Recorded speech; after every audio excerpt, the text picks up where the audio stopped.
اللہ نے کہا یہ تمہارے بس میں نہیں ہے کہ تم سو جاؤ, کیونکہ تمہارے پاس جو سب سے پاورفل پارٹ ہے نا وہ دماغ ہے. اس دماغ کے کنٹرول میں نے تمہارے سارے پارٹ دے دیے ہیں. دماغ کس کے کنٹرول میں ہے؟ وہ میرے کنٹرول میں. وہ کسی کا باپ بھی نہیں سلا سکتا جب تک میں نہیں چاہوں گا. لہذا تم نے کیا کرنا ہے؟ سونے کے اسباب اختیار کرنے ہیں. سونا تمہارے بس میں نہیں ہے. اسباب کے بتی بجھا دی, لیٹ گئے, سکون کا ماحول ہو گیا, پنکھا چلا دیا, یا نیند کی گولی کھا لی, بہت زیادہ ہو گیا تو یہی ہوگا نا. تو اس سے نیند کی گولی بھی آپ کو یاد رکھو سلاتی نہیں ہے.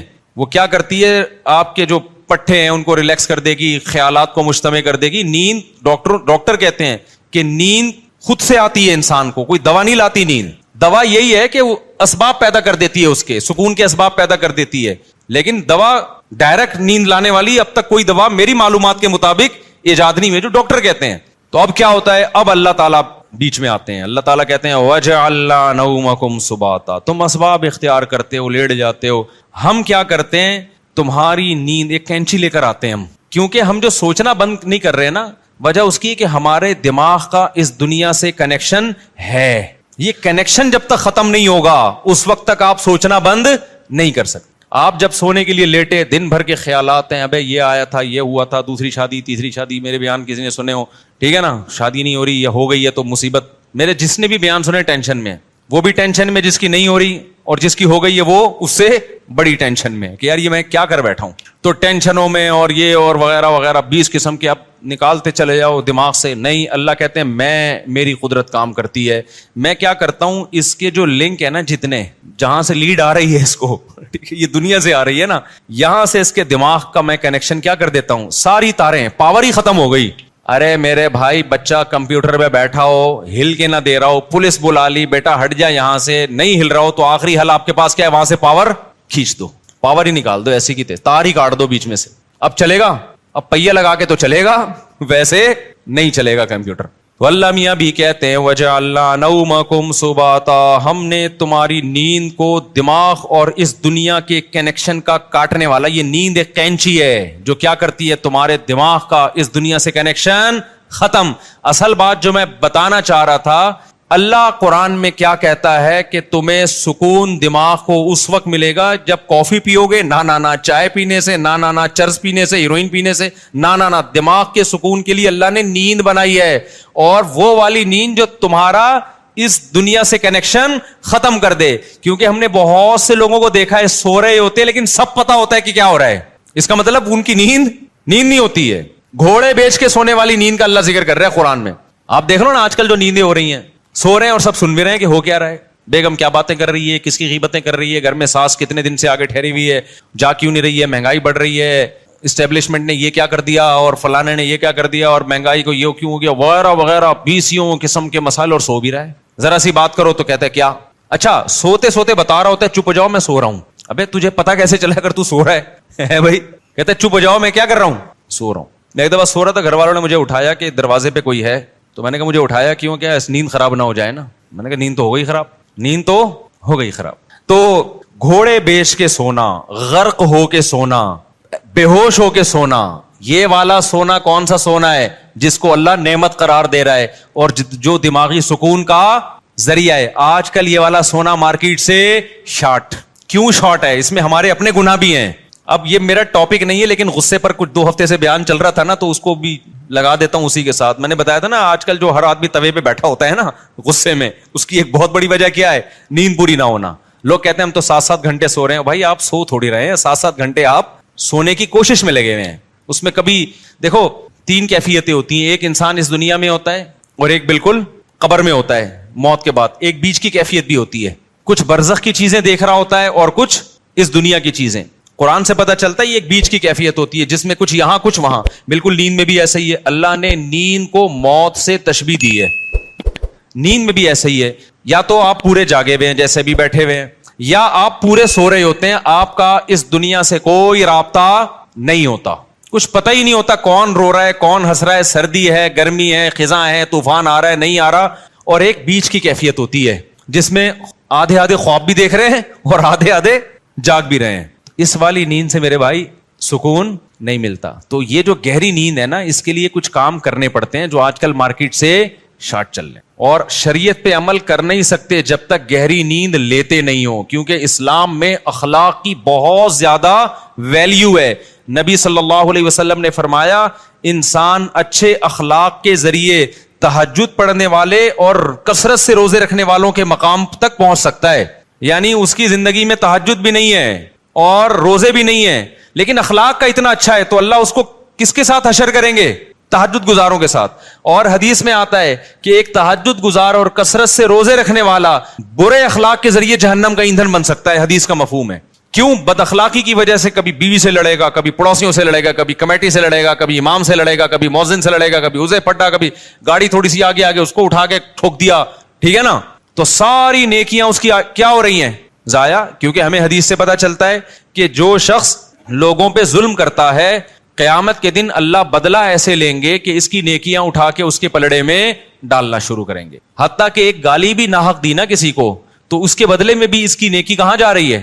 وہاں جا رہی ہے. اور جب اس کی نیکیاں ختم ہو جائیں گی تو اللہ پھر کیا کریں گے؟ جس نے ظلم کیا ہوگا, بد اخلاقی کی ہوگی, اس کے گناہ اس کو دینا شروع کر دیں گے. میں سمجھا پا رہا ہوں اپنی بات؟ تو اس سے پتا چلتا ہے بد اخلاقی, بدتمیزی, ہر وقت جلے کٹے رہنا, نیگیٹو سوچ رکھنا, یہ چیزیں اچھے اعمال کے باوجود انسان کو جہنم کا ایندھن بنا دیتی ہیں. اور خوش اخلاقی کے لیے جو میڈیکلی جو ہمارے لیے سب سے زیادہ امپورٹنٹ چیز ہے وہ کیا ہے؟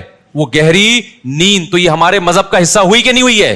اتنی زیادہ حدیث میں اہمیت ہے نیند کی کہ ایک صحابی آئے, انہوں نے عرض کیا کہ یا رسول اللہ میں ساری رات تہجد پڑھوں گا, کیونکہ اللہ نے آپ کی تو ساری خطائیں معاف کر دی, آپ تو رات کو آرام بھی کرتے ہیں, میں ساری رات تہجد پڑھوں گا, سوؤں گا نہیں.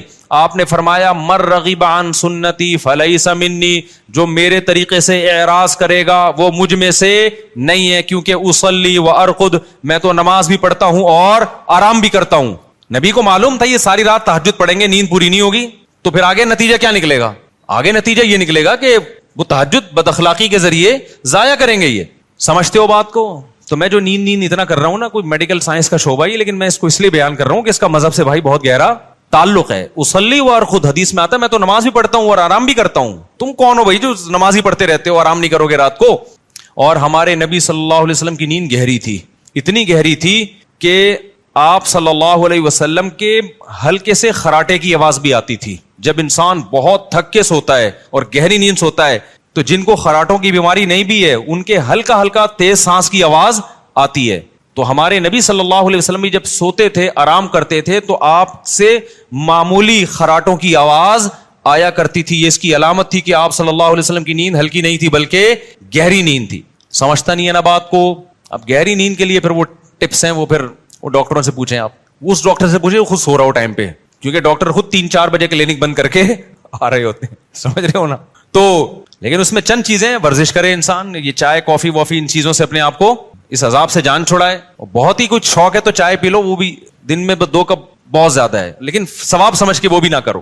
اور رات کو انسان جلدی سے رات کو موبائل بند کر کے رکھ دے لاکر میں. موبائل جو ہے نا یہ رات کو دیکھو ہی نہیں, یہ بہت بڑی تباہی ہے. سو جاؤ رات کو, صبح 2 بجے 3 بجے اڑ جاؤ, اس کے بعد نماز پڑھو, تلاوت کرو, اللہ سے دعا مانگو, پھر موبائل دیکھ لو بیٹھ کے. بھائی کوئی مفید چیز اگر آپ نے دیکھنی ہے, کوئی جنرل نالج کی چیز دیکھنی ہے, کسی کا ولاگ دیکھنا ہے کہ میں بیت الخلاء میں بیٹھا ہوا ہوں کیسا لگ رہا ہوں, ٹھیک ہے نا, اس طرح بھی ولاگ بھی ایسے آ رہے ہیں کہ بس جو اٹرم پٹرم اٹھا کے ڈال دو. بس میں جا رہا ہوں, میں نانی کے جا رہا ہوں, میں خالہ کے جا رہا ہوں, میں پپو کے جا رہا ہوں. تو جا رہا ہے بھائی, تو ساری دنیا جاتی ہے, تو پہلی دفعہ تھوڑی جا رہا ہے. چلو کوئی دوسرے ملک میں جا کے ولاگ بنا رہا ہے, آپ نے وہ ملک دیکھا نہیں ہے, تو آپ کا یار بغیر ٹکٹ ویزے کے کنٹری دیکھنے کو مل رہا ہے, پھر بھی سمجھ میں آتا ہے. لیکن ایسے ولاگرز آ رہے ہیں, ان پہ تو مجھے تعجب اس لیے نہیں ہوتا کہ ان کو پیسہ مل رہا ہے نا, تعجب تو آپ پہ ہوتا ہے کہ یار آپ کے پاس اتنا ٹائم کہاں سے آ گیا. اور یہ بھی ایک بڑی بےغیرتی کی بات ہے, جس کا ولاگنگ کا چینل نہیں چل رہا نا, اپنی خوبصورت بیوی کو ادھورے لباس میں وہ لے آتا ہے. یار دیکھو, غیرت پہلے ہے, پیسہ بولو بعد میں. میں نہیں کہہ رہا کہ جو بھی عورت کو لے کر آ رہا ہے وہ گندی سوچ کا ہے, بری سوچ کا ہے, میں کسی پہ الزام نہیں لگا رہا, لیکن آپ کی بیوی اٹریکٹیو ہے, خوبصورت ہے, جوان ہے, اور ادھورے کپڑے میں آپ اس کو لا رہے ہیں, تو اس میں تو میرا خیال ہے کوئی دو رائے نہیں ہو سکتی کہ آپ کی نیت کیا ہے. یہ ایسے لوگ ہیں, اگر یہ بیگم کو نکال دیں تو ان کے چینل دھڑام سے نیچے. اور یہ ٹھرکی عوام, انٹرنیٹ پر اتنا فحش مواد پڑا ہوا ہے, اس کو دیکھنے کے بجائے کہیں بھی ان کو کوئی چاہیے کہ اپنی بیگم کے ساتھ آ رہا ہو. بھائی وہ جو مواد ٹھرکیوں کے لیے رکھا ہے وہ بھی غلط ہے, لیکن جب اتنا ہے تو پھر چل کیسے رہے ہیں یہ ٹھرکی چیزیں. اس سے پتہ چلتا ہے کہ قوم کی ٹھڑک اتنے عروج پہ پہنچی ہوئی ہے کہ سب کچھ دیکھنے کے بعد بھی جب ان کو پتہ چلتا ہے فلاں کی بیوی آئی ہوئی ہے, دیکھو اس کو لازمی, یہ ٹھڑک کی سپرلیٹو ڈگری ہے. بھائی مسئلہ یہ ہے نا کہ نہیں چل رہا تو اپنی بیگم, خوبصورت سی بیگم ادھورے کپڑوں میں لے آئی, تو سوال پیدا ہوتا ہے بھائی جس نے ادھورے کپڑوں میں عورت دیکھنی ہے وہ فلمیں دیکھ لے گا جا کے, وہ ناچ گانے والی عورتیں دیکھ لے گا, تو وہ آپ کی بیگم کو کیوں دیکھے گا؟ لیکن نہیں, وہ بھی دیکھے گا. تو یہ ٹھڑک, آپ یو کے سے آئے, آپ کو یہاں کا اندازہ ابھی نہیں ہے. یہ لندن چھوڑ کے پاکستان آ گئے, کہہ رہے بہت اچھا ملک ہے. یقیناً بہت اچھا ملک ہے بھائی, ان لوگوں سے ہم پھر بھی بہت اچھے ہیں. ان میں یہ چھچور پنا اس لیے نہیں ہے کہ وہ اس سے بڑی چیزوں کے عادی ہو چکے ہیں. ہمارے یہاں کے نائٹ کلب ولب نہیں ہے, تو یہ بیچارے کسی کی بیوی ادھورے کپڑوں میں دیکھ کے تھوڑا سا کیا ہو جاتے ہیں, خوش ہو جاتے ہیں. ان سے آپ کمپیئر نہیں کر سکتے, کیونکہ یہ نا بہت سے لوگ کہتے ہیں پاکستان میں فحش فلمیں سب سے زیادہ دیکھی جاتی ہیں. غلط ہے, نہیں دیکھنا چاہیے, لیکن اس کا یہ مطلب نہیں کہ وہ ہم سے اچھے ہیں. بناتے کون ہیں یہ فلمیں؟ وہ لوگ بناتے ہیں, تو بنانے والا زیادہ برا ہے. سمجھ رہے ہو؟ جس میں جو بالکل ہی حیا لیس ہو جائے گا وہ بنائے گا. پاکستانی کم از کم اس سے تو کم ٹھرکی ہے نا, بنا تو نہیں رہا اتنی, پھر بھی دیکھنا چھوڑ دو. ایسا نہ ہو کہ آپ بولیں گے چلو دیکھنے کی وہ پرمیشن, دیکھنا بھی غلط ہے, لیکن اس سے آپ جو دوسری قوموں سے کمپیئر کرتے ہیں نا پاکستانی کو کہ یہ بڑے ٹھرکی ہیں, ایسا بالکل بھی نہیں ہے. ان لوگوں سے وہ ٹھڑک کی بہت اوپر لیول پہ پہنچے ہوئے ہیں. وہ یہ بدنظری جیسی چھچور پنے کو ٹائم ویسٹنگ سمجھتے ہیں, ٹھیک ہے نا. یہ پاکستان کے غریبوں کے کام ہے یہ کام. خیر, تو جلدی سے میں بات کو سمیٹوں, کہاں سے کہاں چلی گئی. تو میں یہ کہہ رہا تھا یہ تھوڑا سا کنٹرول کر لیں سونے وونے کو, تاکہ اوپر کی سیٹنگ کیا ہو جائے, سیٹ ہو جائے, اور یہ طلاقیں بھی کم ہو ہماری سوسائٹی میں, اور یہ مار دھاڑ کے واقعات بھی کم ہو, اور یہ جو یونیورسٹیوں میں ڈرگس چل رہا ہے, چرس, آئس, یہ سب چیزیں سکون کے لیے لے رہے ہیں لوگ, لیکن اس سے سکون آنے کے بجائے تباہ اور برباد ہو رہا ہے. دیکھو مذہب خدا کی قسم بہت بڑی نعمت ہے. مذہب آپ کے پاس آپشن چھوڑ دیتا ہے سوچنے کا. شرابی شراب کیوں پیتا ہے, وہ کہتے ہیں اس میں کیا خرابی ہے, وہ بحث کرے گا. کچھ لوگ بتائیں گے کہ یہ فائدہ مند چیز ہے, کچھ کہیں گے نقصان دہ چیز ہے, تو وہ اپنی دماغ استعمال کر کے پلس مائنس کر کے ایک فیصلہ کر کے کچھ چھوڑ دیں گے, کچھ پینا شروع کر دیں گے. جو پینا شروع کرتے ہیں سوسائٹی کو کتنا نقصان ہوتا ہے. مذہبی آدمی کے پاس یہ آپشن ہے ہی نہیں. اس کے پاس دو اور دو چار کی طرح ہے کہ انما الخمر والمیسر والانصاب والازلام, اے ایمان والو شراب اور جوا کیا ہے, حرام ہے. بس جب حرام ہو گئی تو اب ہمارے پاس آپشن ہی نہیں ہے نا سوچنے کا کہ یہ صحیح ہے کہ غلط ہے. بس غلط ہے, جب اللہ نے کیا دیا غلط ہے تو کیا ہے, غلط ہے یہ. اب دیکھو جو لبرل طبقہ ہے ان میں پردہ ختم ہوتا جا رہا ہے. اپنی بیویوں کو دوسرے کی بیویوں سے, دوسرے دوستوں سے ملانا, دوست کی بیوی آپ کی بیوی سے, آپ کی بیوی اس کے دوست سے, کزنیں آپس میں مل رہی ہیں, اکٹھے ڈانس بھی کر رہے ہیں. وجہ کیا ہے کہ وہ یہ بحث کرتے ہیں کہ اس میں غلط کیا ہے. بھائی اگر کزن نے کزن کے سامنے ڈانس کر لیا, بہنوں کی طرح ہی ہے نا, ہم لوگ کوئی ہماری نظریں خراب تھوڑی ہیں. اس سے آہستہ آہستہ سوسائٹی کس کی طرف جا رہی ہے, تباہی کی طرف. زنا کے واقعات, گھروں سے بھاگنے کے واقعات, ماں باپ کے ساتھ بدتمیزی. جس لڑکی میں حیا نکل گئی, ابا اما کے ساتھ تمیز سے بات اب وہ کبھی بھی نہیں کر سکتی. لیکن مذہبی لوگوں کے پاس اللہ کی کتنی بڑی رحمت کہ ان کے پاس یہ سوچنے کا آپشن, بولو نہیں. کیوں آپشن؟ بھائی بیوی کو آپ نے دوست سے پردہ کرانا ہے, ختم. یہ کس کا حکم ہے؟ ہم تھوڑی کہہ رہے ہیں دوست کی نظریں خراب ہیں, ہو سکتا ہے اس کی نظر آپ سے زیادہ اچھی ہو, وہ نہ بری نظر سے دیکھے, لیکن یہ آپشن ہمارے پاس اللہ میاں نے کیا کر دیا ہے. بھائی جوان بیوی ہے تو آپ کو اپنے دوست سے اس سے پردہ, بولو, کرانا ہے, ختم. میرے سارے گھر والے میرے بھائیوں سے پردہ کرتے ہیں الحمدللہ. ہماری بھابیاں ہم سے پردہ کرتی ہیں. ہم سب جوائنٹ فیملی میں اکٹھے رہے ہیں. ہم لوگ 4 بھائی تھے اور میری والدہ کی 6 بہویں تھیں. یہ بھی پہلی تھی. حالانکہ 4 بھائی میں بہویں کتنی ہوتی ہیں, 4 بہو. اس وقت 6 بہو. اگر ابھی والدہ زندہ ہوتی تو ایک کیلکولیٹر خریدنا پڑتا ان کو بہوؤں کو گننے کے لیے. خیر, تو ہم ایک گھر میں رہے ہیں اور 4 بھائی اور والدہ کی بہویں کتنی, 6 بہویں. تو سب والدہ کی سب بہویں دیوروں سے جیٹھوں سے پردہ کرتی تھیں. یہ جو لوگ کہتے ہیں نا جوائنٹ فیملی میں پردہ ممکن نہیں ہے, یہ میں نہیں مانتا. ہم نے تو کر کے دیکھا ہے بھائی اپنے گھروں میں الحمدللہ. لیکن ہم نے دیکھا ہے کہ بہت سی لڑکیاں جب دیور سے یا جیٹ سے پردہ کرتی ہیں تو بڑا مسئلہ گھر میں یہ کھڑا ہوتا ہے کہ دیور یا جیٹ کہتا ہے کہ کیا میں تمہیں برا آدمی نظر آتا ہوں جو مجھ سے پردہ کر کے بیٹھ گئی ہو. میں سمجھا پا رہا ہوں اپنی بات. ہماری نظریں کیا خراب ہیں؟ ہمیں باہر دیکھنے کے لیے بہت ساری عورتیں جو آپ پردہ کر کے بیٹھ گئی, ہمیں پتہ نہیں کیا سمجھ رہی ہو. یہ جب بحث گھر میں شروع ہوگی تو آپ پردے کا ماحول نہیں بنا سکتے. اسلام نے ہمارے لیے یہ بحث کا دروازہ کیا کر دیا, بولو, بند. اسلام نے کہا بھائی عورت کا زینت اس کا بھائی, اس کا باپ, اس کا شوہر, اس کا بھتیجا, اس کا بھانجا, اس کا چچا, یہ دیکھ اس کے سامنے آ سکتی ہے, پوتے نواسوں کے سامنے بھی. اس کے علاوہ سارے اس کے لیے کیا ہیں, نامحرم. اب اس کا تعلق اس سے نہیں ہے کہ دیور جیٹ کی نظر اچھی ہے یا گندی ہے. بھائی اللہ کا حکم ہے بھابھی نے دیور سے پردہ کرنا ہے. تو مذہب والا آدمی جو مذہب کو فالو کرتا ہے نا, بہت سارے کنفیوژن اللہ نے اس کے لیے کیا کر دی ہیں؟ آسان، ان سے نکلنا آسان کر. وہ کہتے ہیں بھائی شریعت کا حکم ہے، ختم. تو سکون سے زندگی گزرتی ہے، گھروں کا ماحول اچھا ہو جاتا ہے. غیر مسلم لوگ نا پہلے یہ کزنوں سے پردہ ختم ہوا، پھر ناچنا گانا شروع ہوئے، اب اس کے بعد ان کے گھروں کا ماحول آپ غیر مسلموں کا جا کے دیکھو، گھروں میں محبتیں کیا ہو گئیں؟ ختم. خیر میں اب اصل ٹاپک کی طرف آتا ہوں. تو یہ ڈپریشن کی بات چلی تھی نا، چھٹے مٹے لگا رہے ہیں، ان سے ڈپریشن ختم نہیں ہوگی. ان سے ڈپریشن کیا ہوگی؟ یونیورسٹی میں لڑکیاں بھی آج کل چرس الحمدللہ پینا شروع کر دیا انہوں نے. یہ اللہ کا بڑا فضل ہے. یعنی یہ طنز میں کہہ رہا ہوں میں کہ کیونکہ ہماری یونیورسٹیاں، ہمارے لبرل لوگ دینی مدرسوں پہ اعتراض کرتے ہیں کہ بچوں کو بگاڑتے ہیں یہ. اور جب ہم یونیورسٹیاں گئے تو وہاں ہم نے جب دیکھا کہ یہ سب کچھ چل رہا ہے تو پتا چلا کہ تمہارا بگاڑ اور ہمارے بگاڑ میں بھائی زمین آسمان کا فرق. ہم نے اپنے مدرسے کے دور میں ایک طالب علم کو سگریٹ پیتے ہوئے دیکھا تھا، وہ بھی چھپ کے. اس کو بھی پتا تھا کہ میرے استاذوں کو پتا چل گیا تو میری ایسی کی تیسی ہو جائے گی، ماں باپ کو بھی نہیں پتا چلے. اور یونیورسٹی میں اگر آپ چلے جائیں نا تو ہو سکتا ہے آپ کو بھی فری میں مل رہی ہو وہاں پہ کہ ایک سٹا آپ بھی لگا لیں.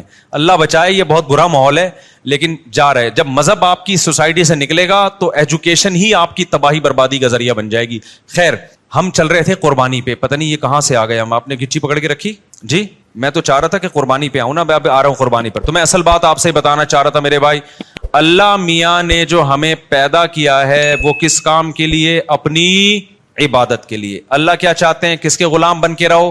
اللہ کے. ہاں میں یہ کہہ رہا تھا اگر آپ اللہ کی غلامی نہیں کریں گے تو کلچر کے غلام بننا پڑے گا، خاندان کا غلام بننا پڑے گا، بڑی بڑی عالمی طاقتوں کا غلام بننا پڑے گا آپ کو. تو آزاد دنیا میں کوئی بھی نہیں ہے. آزادی کا لیبل لگا کے آزادی کی باتیں کی جاتی ہیں، حقیقت میں آپ کو ایک طبقے سے نکال کے دوسرے طبقے کا غلام بنایا جاتا ہے. جیسے آج کل کے مذہبی اسکالر تقلید کے بڑے خلاف ہیں کہ ان مجتہدین کی تقلید مت کرو. تو لیبل بڑا اچھا ہے کہ ہم تقلید نہیں کرتے، لیکن اصل میں مجتہدین کی تقلید سے ہٹا کے آج 15ویں صدی کے اسکالرز کا مقلد بنایا جا رہا ہوتا ہے. تو لیبل سب لوگ اچھے اچھے لگاتے ہیں، اس کے پیچھے بڑا مسئلہ ہوتا ہے. وہ لگا رہے ہوتے ہیں اپنا فالوور بنا رہے ہوتے ہیں آپ کو کہ ہم جو قرآن و حدیث کی تشریح کریں نا وہ پہنانا آسان ہو جائے. ہم قرآن و سنت کے نام پہ جو بھی پہنا دیں یہ پہن لے. تو جب تک یہ ابو حنیفہ سے نہیں ہٹے گا ہمارا پہناوا پہنے گا نہیں. یہ سمجھ میں آ رہی ہے بات؟ تو لیبل میرے بھائی سب کے پاس کیا ہیں؟ بڑے بڑے خاندانی قسم کے لیبل ہیں. تو پھر دیکھو کچھ بھی پہنا دیتے ہیں قرآن و سنت کے نام پہ، اور لوگوں کے پاس علم نہیں ہوتا تو وہ پہن کے گھوم رہے ہوتے ہیں. الحمد. تو اب جو بات چل رہی تھی وہ یہ چل رہی تھی کہ اللہ میاں چاہتے ہیں کس کے غلام بن کے رہو. وہ میں خاتون کا واقعہ بتا رہا تھا نا کہ خلا لے لیا، کورٹ نے فوراً کھڑاک سے خلا پکڑا دیا، بچے باپ سے محروم. اب جب بچیاں جوان ہوئی ہیں تو اب وہ در بدر کی ٹھوکریں کھا رہی ہیں. زندگی کس کی تباہ ہوئی ہے اس خلا کے نتیجے میں؟ مرد کی نہیں، عورت کی تباہ ہوئی ہے. مرد کی صحت پہ کوئی زیادہ فرق نہیں پڑتا. تو اللہ میاں کا جو قانون ہے نا وہ عورت کے فائدے میں ہے. عورت جذباتی ہوتی ہے، وہ تھوڑے سے غم برداشت نہیں ہوتے، طلاقیں لے کے ادھر ادھر جانا. اگر وہ وفا کر لیتی، کچھ مرد کی کڑوی کسیلی برداشت کر لے تو عیاشی کس نے کرنی ہے؟ پھر اس عورت نہیں کرنی ہے. لیکن یہ کہ ہمارے یہاں نہیں سپورٹ کیا جاتا، بس عورت کے حقوق اس کا جو تباہی ہوتی ہے نظر آ رہی ہے سامنے. تو اللہ میاں کیا چاہتے ہیں میرے بھائی؟ الحمد سے لے کے والناس تک پتہ چلتا ہے کہ کس کے غلام بن کے رہو؟ بولو اللہ کے. اب اسلام چاہتا ہے کہ آپ اللہ کی غلامی کریں، تو اللہ کہتے ہیں غلامی کا زبانی دعویٰ قبول نہیں ہے، پریکٹیکل کر کے دکھاؤ. پریکٹیکلی یہ شو کرو کہ میں کس کا غلام ہوں؟ بولو اللہ کا. اب اس کے لیے اللہ نے 2 طرح کے حکام دیے ہمیں. ایک احکام تو وہ ہیں جن کی کوئی لاجک بنتی ہے، جن کو ساری دنیا کہتی ہے ویل ڈن، بہت اچھا کام مسلمان کرتے ہیں. مثال کے طور پر مسلمان زکوٰۃ دیتے ہیں، اس سے غریبوں کو فائدہ ہوتا ہے. ساری دنیا کیا کہتی ہے؟ اسلام کا یہ برا حکم ہے یا اچھا حکم ہے؟ بولو نا اچھا حکم ہے بھائی. مالداروں کی زکوٰۃ نکلتی ہے، جاتی کہاں ہے؟ غریبوں کے پاس. ہم زکوٰۃ دیتے ہیں کس کو خوش کرنے کے لیے؟ اللہ کو خوش کرنے کے لیے. اللہ میاں نے ہمیں حکم دیا صدقہ فطر کا، عید سے پہلے صدقہ فطر نکالو. دنیا میں کسی غیر مسلم کو اس پہ کوئی اعتراض ہے؟ بولو نا کوئی اعتراض نہیں ہے. دینا پڑے گا ہمیں، غریبوں کو فائدہ ہوتا ہے. ہم اللہ کی غلامی بھی شو کر رہے ہوتے ہیں کہ اللہ کے آرڈر پہ ہم دے رہے ہیں. تبھی تو ہندو تھوڑی دیتے ہیں عید الفطر میں، عیسائی دیتے ہیں عید الفطر میں، مسلمان دیتے ہیں. یہ شو کرنے کے لیے کہ ہم کس کے بندے ہیں؟ اللہ کے. اللہ نے ہمیں حکم دیا کہ عید کی خوشیوں میں غریبوں کو شریک کرنے کے لیے کیا دو؟ صدقہ فطر. اور اللہ نے کہا جس کے جتنے زیادہ بچے ہیں وہ اتنا زیادہ صدقہ فطر دے. حیرت کی بات ہے یار. یا اللہ فیملی پلاننگ والے کہہ رہے ہیں کہ بچہ آنے سے غربت مہنگائی میں اضافہ ہوا ہے، تو جس کے زیادہ بچے ہوں اس پہ تو کم ٹیکس ہونا چاہیے نا. ابے یار کیا کریں، کیسے سمجھائیں بھائی؟ اس کے آنے سے تو مہنگائی بڑھی ہے، باپ کی جیب پہ بوجھ آیا ہے. تو اسلام کہہ رہے جتنے بچے ہوں گے صدقہ فطر اتنا ہی زیادہ ہوگا. کیوں؟ اسلام کہہ رہے سورس آف انکم تمہاری زیادہ ہے کیونکہ تمہارے بچے زیادہ ہیں. یہ صرف پیٹ لے کے نہیں آئے, 2 ہاتھ اور 2 پاؤں لے کے بھی آئے ہیں. یہ سورس آف انکم ہے, یہ وسائل ہیں, یہ اثاثے ہیں, یہ ایسٹس ہیں. فیملی پلاننگ والا یہ تو بتائے گا بچہ پیٹ لے کے آتا ہے, یہ نہیں بتاتا کمانے کے لیے 2 ہاتھ اور 2 ٹانگیں بھی لے کر آتا ہے. اور ایسے 2 ہاتھ اور پیٹ ایک ہوتا ہے, کمانے کی پاور 10 آدمیوں کو کھلانے کی طاقت لے کے آتا ہے. وہ سمجھ میں آ رہی ہے بات؟ تبھی سب سے زیادہ اس محلے میں الحمدللہ صدقہ فطر میرا نکلتا ہے الحمدللہ. اور صدقہ فطر جرمانہ نہیں ہے کیونکہ عید کے دن جرمانے نہیں لیے جاتے, عید کے دن شکرانہ ہوتا ہے. تبھی صدقہ فطر کا دوسرا نام کیا ہے؟ شکرانہ. تو اللہ نے کہا جس کی اولاد زیادہ ہے اس پر شکر بھی زیادہ ہے. اس سے پتہ چلتا ہے اسلام میں اولاد کی کثرت یہ نعمت ہے, یہ ٹینشن یا بوجھ نہیں ہے. سمجھتا نہیں ہے نا بات کو؟ خیر آپ کی اسپیڈ میں کوئی فرق نہیں پڑنے والا, ہمیں پتا ہے. آپ 2 بچے ہی اچھے لے کے چلیں, پھر بڑھاپے میں ترسو گے, آپ جوانی میں بھی ترسو گے. بچوں سے تو گھر میں رونق ہوتی ہے یار, آنکھوں کی ٹھنڈک ہوتے ہیں. تو خیر توکل نہیں ہے, دنیا کو مسافر خانہ نہیں سمجھتے, بس وہی کیلکولیشن لے کے چلے رہتے ہیں. تو پڑے رہو پھر کالو کا لیٹر لے کے, اتنے پیسے ہو گئے, اتنے بچے ہو گئے, اتنی بیویاں ہو گئی, یہ بچ رہا ہے تو ابے بھائی یہ اس کا تعلق اللہ پہ توکل سے. شادیاں بھی کرتا جا, بچے بھی پیدا کرتا جا, رزق کے دروازے کھلتے چلے جائیں گے, کھلتے چلے جائیں گے. کچھ اللہ بھی تو ہے نا, اللہ کو مانو بھی تو, اور خوش رہو یار. غربت بھی ہے تو کیا ہے, بیسک ضرورتیں الحمدللہ پوری ہوتی رہیں گی. بہت زیادہ ہو گیا نا تو ٹماٹر بیچو گے, یہی ہوگا نا. تو کیا ٹماٹر والے جنت میں نہیں آئیں گے؟ کیوں اپنے آپ کو یہ اتنا فن خان بنا لیا ہے کہ جی میں سفید کالر اور کالر اونچے کر کے میں کیوں ٹماٹر؟ بھائی ٹماٹر والے بھی تو ہوتے ہیں. اللہ اس کی اللہ تعالیٰ بچائے گا انشاءاللہ, اللہ مدد کرتا ہے. لیکن ایک مثال دے رہا ہوں میں تو خیر